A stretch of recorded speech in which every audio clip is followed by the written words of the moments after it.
Imagine this. You're standing at a funeral. The air is heavy with sobs, kind words, and half-meant condolences. The man in the casket was adored, gentle, selfless, always giving. He never raised his voice, never demanded anything. He forgave easily. He bent so others wouldn't break. And yet, in the shadows of that sacred silence, you hear it. Not spoken aloud, but whispered in glances and unfinished thoughts. He let life crush him. He was good, but he was also weak. Now imagine hearing that whispered about you, not when you're dead, but while you're still breathing. Imagine suspecting it yourself, that maybe your kindness isn't strength, but fear of confrontation. That maybe your empathy masks an inability to draw boundaries. That maybe your goodness is just you choosing not to fight. Not because you're above it, but because you're incapable of it. Nietzsche once wrote, "The weak and the botched shall perish, first principle of our love of man, and they shall even be given every assistance." Brutal? Yes, but also brutally honest? What if weakness is not just physical fragility or emotional sensitivity, but a disguised unwillingness to stand alone, think independently, or bear the weight of existence without reaching for someone else's approval? What if the very traits society rewards, niceness, modesty, submission, are the very traits that drain your soul and make you invisible to yourself? And what if Nietzsche wasn't condemning the weak to die, but begging them to wake up? Ask yourself this.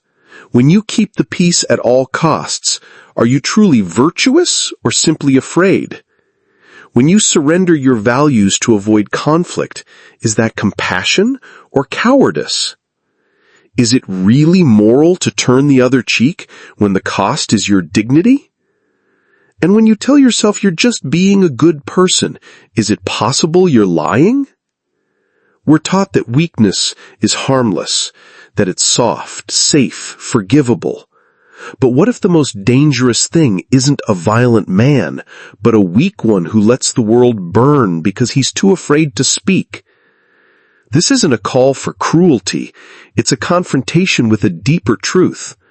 What if weakness, praised as virtue, is the quiet killer of meaning, agency, and self-respect?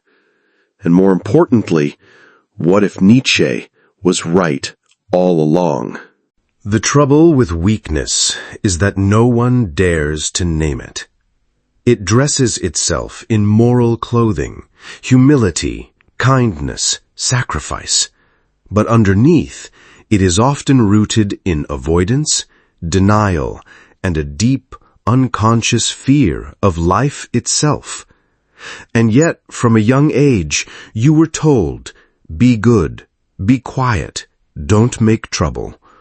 You were rewarded for obedience, praised for silence, and punished, subtly or harshly, any time your will threatened the comfort of others. This is how the architecture of weakness is built, not through failure, but through moral conditioning. Friedrich Nietzsche saw it clearly. In his genealogy of morality, he exposed what he called slave morality, a psychological rebellion born not from power, but from impotence. The weak, Nietzsche argued, cannot impose their will on the world, so they invert values to survive. Strength, independence, and assertion become evil, while passivity, meekness, and submission are rebranded as good. But this morality isn't about virtue. It's about resentment. Resentment of those who are free, of those who don't need permission to exist, of those who act rather than apologize. The weak, Nietzsche said, cannot compete in the realm of strength, so they turn survival into sanctity. They declare their chains sacred. This psychological trick, this moral reversal, runs deeper than most suspect. Carl Jung later explored the same dynamic through the lens of the shadow, the parts of ourselves we repress, deny, or disown.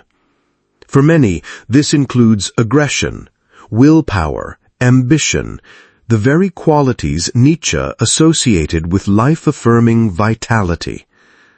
The modern world, desperate for harmony, encourages the banishment of these traits into the unconscious.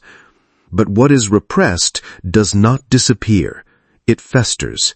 It leaks out in passive aggression, bitterness, self-sabotage, and learned helplessness. Weakness, then, is not just a lack of strength. It is a disconnection from your integrity. Arthur Schopenhauer, too, saw how human behavior was shaped less by rationality and more by what he called the will to life, a blind, irrational force that drives survival at all costs. When that will is denied, when it's shamed or subdued, it doesn't vanish, it becomes pathological. The person may appear gentle, even noble, but inside, the denied will turns in on itself. Depression, addiction, chronic indecision, a slow suicide dressed in civility. And society, ironically, often encourages this. It rewards the agreeable employee, the selfless parent, the non-confrontational partner. Those who play small are called mature. Those who obey are called responsible. But underneath this social praise lies a Faustian bargain. We trade vitality for approval, truth for likability, strength for the illusion of peace. Nietzsche's accusation was not an attack. It was a wake-up call. He wasn't merely asking, why are the weak coddled? He was asking, why are we so afraid of power? Why do we punish aliveness when it refuses to kneel? Because here's the terrifying truth. Most people don't actually want freedom. They want comfort, safety, and someone else to blame when life hurts. And that is the soil where weakness grows. Not as a personal flaw, but as a collective psychological inheritance. A system of values born not from truth, but from trauma. Passed down generation after generation until it begins to feel like virtue. But what if it's not? What if everything you've been taught to admire is just fear, wrapped in moral language? And what if reclaiming your true self means unlearning the very ideals that made you feel like a good person in the first place? You don't notice it at first. The cost of weakness is not immediate. It doesn't scream. It doesn't break windows or crash cars. It whispers, slowly eroding the edges of your life until you no longer remember what it felt like to be fully alive. You start saying yes when you mean no. You stay silent when you should speak. You convince yourself that going along is easier than going against. And little by little, your life becomes something that happens to you, not something you shape. You tell yourself you're being mature, that you're choosing peace. But peace without truth is just paralysis. And what looks like harmony on the outside is often internal war, resentment toward others, regret toward yourself, and an unbearable sense of having betrayed something sacred within you. Modern psychology calls this fawning, a trauma response where a person adapts their identity to please others, avoiding conflict at the cost of selfhood. It's not submission by choice, it's self-erasure by necessity. And the longer it goes on, the harder it becomes to remember where you end and others begin. Neuroscience backs this up. When you continually suppress your true feelings, especially under pressure, the brain's prefrontal cortex, responsible for executive function and self-awareness, becomes overwhelmed. Emotional regulation gives way to anxiety. The nervous system locks into chronic fight, flight, or freeze. You begin to live in survival mode without ever having declared a war. And society? It doesn't rescue you. It rewards you for this invisible death. You're called a team player, easygoing, selfless. But no one asks if the price of that performance was your inner world.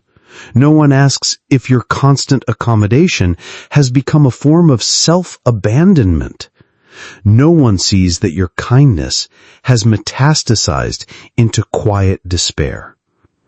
And that's the horror Nietzsche saw. Not just weakness in the individual, but weakness baked into morality itself. A morality that elevates victimhood, that equates suffering with sainthood, that demonizes strength as cruelty, and praises submission as wisdom. What happens when an entire culture adopts this creed? You get a society of perpetual apology. You get institutions that fear offense more than injustice. You get relationships where honesty is suppressed for the sake of artificial harmony. You get generations who know how to perform, but not how to live. The social psychologist Erich Fromm once warned of this exact phenomenon. In his work Escape from Freedom, he observed that many people, when faced with true autonomy, retreat into conformity. They trade the terror of freedom for the safety of obedience, not because they lack intelligence, but because they've been conditioned to fear their own power. Power, after all, means responsibility. It means choosing without a script. It means risking rejection, conflict, failure. And that terrifies the weak, not because they are incapable, but because they have never been taught that they are allowed to be strong. So they hide behind virtue. They moralize their fear.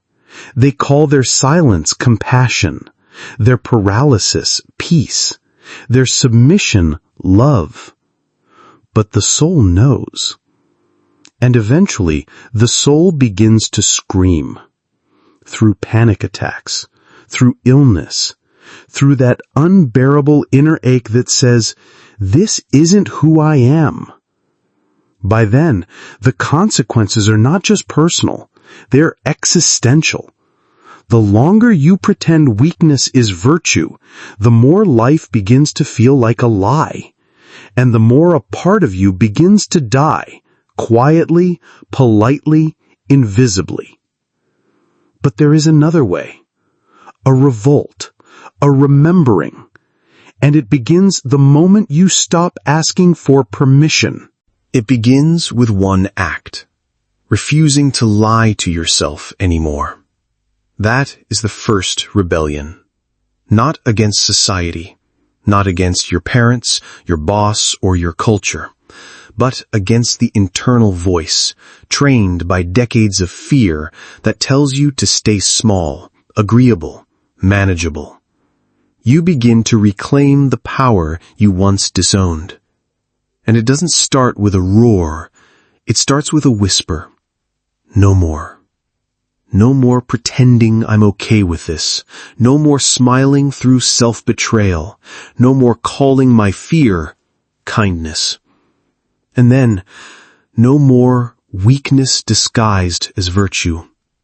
Nietzsche's answer to this slow death of the soul wasn't cruelty. It was transformation. He proposed the figure of the Übermensch, not a tyrant, but one who creates their own values, who lives beyond herd morality, who refuses to outsource their meaning to religion, culture, or collective expectation. To become this sovereign being, is to accept the terror of freedom, to realize there are no scripts, no handbooks, no final authorities to blame when your life collapses. It's all yours, the ruin and the rebirth. This is not about becoming hardened or indifferent. It's about reintegrating your shadow, as Carl Jung described. The shadow contains your aggression, your sexuality, your rage, your desire to dominate, to win, to defy. Most people repress it in order to be loved. But what is repressed does not go away. It gains control, quietly, indirectly, destructively.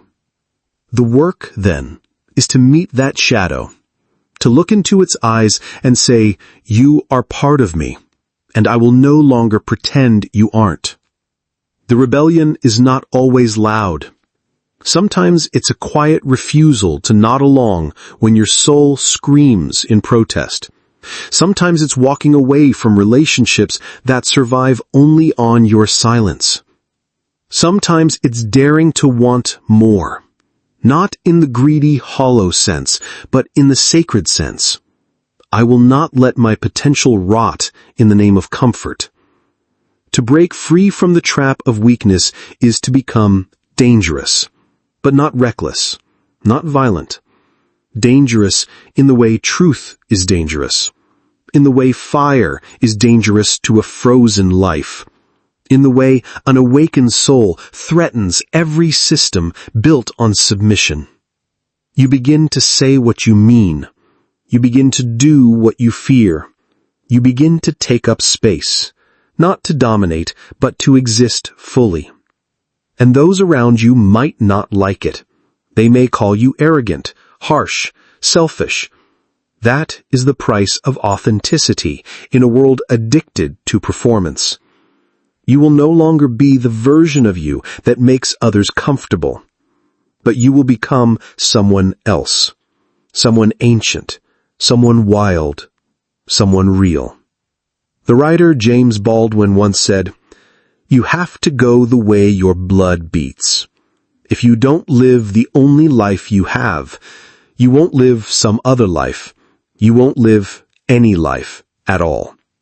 This is the rebellion Nietzsche pointed toward, not a revolution of violence, but a rebirth of selfhood. And it begins now, with a single, terrifying, magnificent decision to stop being good and start being true. There is a moment after the rebellion when everything goes quiet. No applause, no marching music. Just you, standing in the aftermath of your former self. The masks lie at your feet. The expectations you've shed feel like phantom limbs. And now you face the ultimate question. Not, who do they want me to be, but something far more dangerous. Who am I when nothing is demanded of me? This is the threshold where Nietzsche's real challenge emerges. Not as philosophy, but as initiation. Because weakness isn't just physical fragility or emotional softness. It is the refusal to carry the unbearable weight of freedom. And freedom, you now understand, isn't the liberty to do whatever you want. It's the obligation to become whoever you truly are. This is the final excruciating truth. You are not your wounds. You are not your story. You are not your virtue. You are the will that chooses. You are the fire that decides. You are the creator of your values, your meaning, your path. And that responsibility terrifies most people. It's easier to remain weak, easier to play the victim, easier to hide behind ideologies and moral platitudes, easier to say, I am the way I am because the world made me this way. But here's what Nietzsche knew, and what so many fear. Your life is not an accident. It is a question, and you are the answer. To stand in this realization is to face a paradox. You are utterly alone in the task of meaning-making, and yet in that aloneness, you are closer to the sacred than ever before, because now you're not living someone else's idea of a good life. You are becoming. No more excuses. No more borrowed morals. No more praise for playing small.